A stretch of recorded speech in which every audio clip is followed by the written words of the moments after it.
साथियों, तो मैं आप लोगों को बता रहा था कि गांधी जी ने साइमन कमीशन चले जाओ का आंदोलन चलाया। अंग्रेज हमारे लोगों को रिप्रेजेंटेशन देना चाहते थे, क्योंकि अंग्रेज ऐसा सोचते थे कि अकेले ट्रांसफर ऑफ पावर में ब्राह्मणों को सत्ता ट्रांसफर नहीं करनी चाहिए। वो ऐसा मानते थे, क्योंकि वो भारत की अंदरूनी जाति वर्ण व्यवस्था को जानते थे। तो जब ऐसा उन्होंने स्टैंड लिया तो गांधी जी ने इसके विरोध में साइमन चले जाओ का आंदोलन शुरू किया, हमारे लोगों को अधिकार ना मिले इसके लिए। और यह इतना उग्र था कि पंजाब में लाला लजपत राय ने जब विरोध पर आंदोलन शुरू किया तो उसके छाती पर लाठी पड़ने से लाला लजपत राय मारे गए। आप अंदाजा लगाओ, हमारे अधिकार ना देने के, हमको अधिकार ना मिले इसके लिए लाला लजपत राय और गांधी जी जब सड़कों पर आंदोलन कर रहे थे, इसमें लाला जी के छाती पर लाठी पड़ने से लाला जी मारे गए, शहीद हो गए। हम लोगों को अधिकार अंग्रेज को नहीं देना चाहिए, इसलिए। उसके बाद राउंड टेबल कॉन्फ्रेंस में बाबा साहब अंबेडकर और गांधी जी का संघर्ष हुआ और मुद्दा प्रेजेंटेशन का था। दस्तावेजी प्रमाण है, बाबा साहब अंबेडकर ने कहा कि हमको अलग रिप्रेजेंटेशन चाहिए। गांधी जी ने कहा हिंदू समाज का विभाजन होगा। बाबा साहब अंबेडकर ने उदाहरण देकर गांधी जी के मुंह पर कहा, आप कहते हो विभाजन होगा, तो क्या आप यह कहते हो कि विभाजन नहीं है? केवल जातियों का ही विभाजन नहीं है, अस्पृश्यता और स्पृश्यता का भी विभाजन है। जब गांधी जी के मुंह पर इस बात को प्रमाण के आधार पर बताया तो अंग्रेज गांधी जी की तरफ देखने लगे। गांधी जी कोई इसका कोई जवाब है क्या? तो गांधी जी के पास कोई जवाब तो था नहीं। तो गांधी जी को लगा कि एक केस मैं जीतने वाला नहीं हूं। गांधी जी बैरिस्टर थे, बाबा साहब अंबेडकर भी बैरिस्टर थे। गांधी जी मैट्रिक बैरिस्टर थे, बाबा साहब अंबेडकर ग्रेजुएट बैरिस्टर थे। जो है इतिहास है जो बता रहा, बहुत लोगों को पता नहीं है। गांधी जी मैट्रिक 4 बार फेल हो गए थे। जब कोई मैट्रिक में फेल हो जाता है तो वो पास कैसे होता है आप लोगों को मालूम है?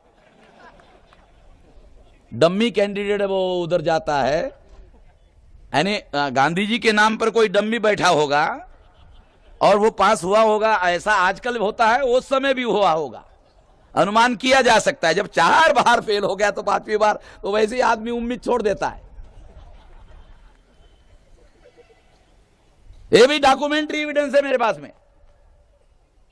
काल्पनिक नहीं बोल रहा हूं। तो मैं कोई भी बात में बगैर डॉक्यूमेंट का नहीं बोलता हूं, और कांग्रेस के डॉक्यूमेंट है। कांग्रेस वाले प्राइवेट में नहीं है, सच बात है। वामन मेश्राम थोड़ा सा बड़ा चलाकर नमक मिर्ची लगाकर बताता है, ये बात गलत है। बाकी सच है। ढोल धमाके के साथ वामन मेश्राम बताता है, वो नहीं करना चाहिए। यानी वामन मेश्राम को सच दुनिया वालों को नहीं बताना चाहिए, सच है। साथियों, ये बात इसलिए मैं आप लोगों को बता रहा हूं, आप लोगों को मालूम होना चाहिए कि जब गांधी जी की बात को इनकार करते हुए अंग्रेजों ने 17 अगस्त 1932 को बाबा साहब अंबेडकर की बात को माना, गांधी जी ने एरवड़ा जेल में उपवास किया, अंग्रेजों ने अधिकार दिया और गांधी जी ने छीन लिया। यह भी हमारे लोगों को पता नहीं है। अंग्रेजों ने अधिकार दिया, गांधी जी ने छीनने के लिए उपवास किया और गांधी जी ने वो अधिकार छीना। इस वजह से पुनः पैक्ट हुआ, जॉइंट इलेक्टेट आ गया और जॉइंट इलेक्टेट में 131 मेंबर पार्लियामेंट और 1250 एमएलए चुनकर जाते हैं अनुसूचित जाति और जनजाति के सारे देश भर में।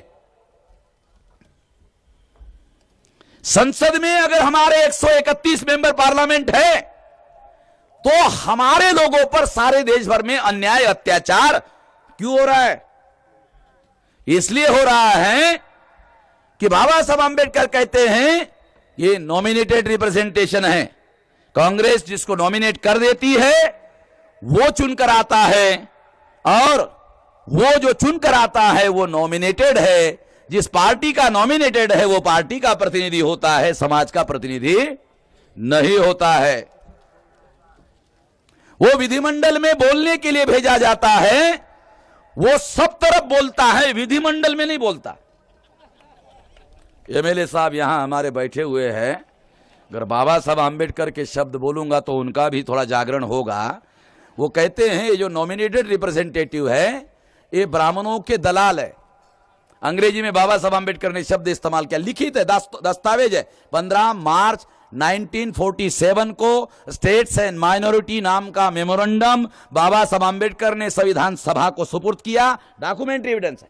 उसमें बाबा साहब आंबेडकर कहते हैं the agent of the caste Hindu, agent means दलाल। दूसरा stooge of the caste Hindu, पिट्ठू, पिछलगू, चमचा। Tool of the caste Hindu, स्वर्ण हिंदुओं का औजार। ये उनके शब्द है अंग्रेजी में। एक जगह कुत्ता कहा और आगे कहा कि अगर ये भौंकने वाला होता तो थोड़ी तसल्ली होती, मगर ये पूंछ हिलाने वाला है। भौंकने वाला होता तो थोड़ा सा हमारी तरफ से भौंकता, तो भौंकता जिसके ऊपर उसको थोड़ा डर लगता कि साला पटरा नहीं काट भी जाएगा, भौंक रहा है तो कल काटेगा भी, तो थोड़ा हमको तसल्ली होती। मगर ये भौंकने वाला भी कुत्ता नहीं है। चलो होता तो ठीक है, मगर अच्छा होता, भौंकने वाला होता। ये बात बाबा साहब अम्बेडकर ने पटियाला के लाखों लोगों के सामने पब्लिक मीटिंग में कही 1952 को। मेरे पास सारे दस्तावेज के आधार पर बोल रहा हूं, डॉक्यूमेंट है मेरे पास, तारीख के साथ बोलता हूं मैं। तो ये जो नॉमिनेटेड रिप्रेजेंटेशन है ये पूना पैक्ट ने हमारे लोगों के ऊपर थोपा। 131 मेंबर पार्लियामेंट हैं एससी एसटी के और 1250 एमएलए। आप कल्पना कर सकते हो 10-20 मेंबर पार्लियामेंट के आधार पर आजकल सरकारें बनती है और सरकारें बिगड़ती है। 131 बहुत बड़ी ताकत होती है, मगर ये ताकत हमारे समाज की नहीं है, पार्टी की है। ये सत्ता भी उनके ही नियंत्रण में है, उन्होंने ही नियंत्रण की। बाद में ये पूना पैक्ट, जॉइंट इलेक्टेड का जो पूना पैक्ट है, ये आदिवासियों पर लागू कर दिया गया। जब आदिवासियों को 5वीं और 6ठी अनुसूची लागू कर दी गई और 5वीं और 6ठी अनुसूची के अनुसार जब आदिवासी अपने इलाके में स्वायत्त शासन उनको लागू होगा और आदिवासियों को अपने इलाके में राज करने का अधिकार होगा, जब यह अधिकार बहाल किया गया तो यह अधिकार का फायदा आदिवासियों को नहीं होना चाहिए, इसलिए पूना पैक्ट आदिवासियों को भी लागू कर दिया गया। पता नहीं आदिवासियों को, आदिवासियों ने पूना पैक्ट की डिमांड नहीं की थी। 14 अगस्त 1947 को जब ब्राह्मणों ने षड्यंत्र करके पाकिस्तान बनाया, ब्राह्मणों ने बनाया, मुसलमानों को बदनाम किया। मेरे पास डॉक्यूमेंट है और मैं किताब लिख रहा हूं, सारा डॉक्यूमेंट लाता हूं। अगले साल बड़ा किताब जो है पब्लिश हो जाएगा, सारा डॉक्यूमेंट्री एविडेंस के आधार पर। और इस तरह से आदिवासियों पर भी पूना पैक्ट लागू करके उनके भी रिप्रेजेंटेशन के अधिकार को, रियल रिप्रेजेंटेशन के अधिकार को वंचित कर दिया गया और आदिवासियों को मिलने वाली सत्ता को उससे भी वंचित कर दिया गया। उस सत्ता पर भी उन्होंने कब्जा कर लिया। फिर उसके बाद में 1935 सेकंड इंडिया एक्ट पास हुआ। 37 में प्रोविंशियल गवर्नमेंट का चुनाव हुआ। जितने राज्यों में कांग्रेस को बहुमत मिला, सभी राज्यों के मुख्यमंत्री ब्राह्मण। कितने लोगों को पता है? किसी को पता नहीं है। 37 में गांधी जी के सामने सभी राज्यों के मुख्यमंत्री ब्राह्मण। तब भी हमारे लोगों की आंखें नहीं खुली। अदर बैकवर्ड क्लासेस के लोग गांधी जी को अपना मसीहा और महात्मा मानते थे।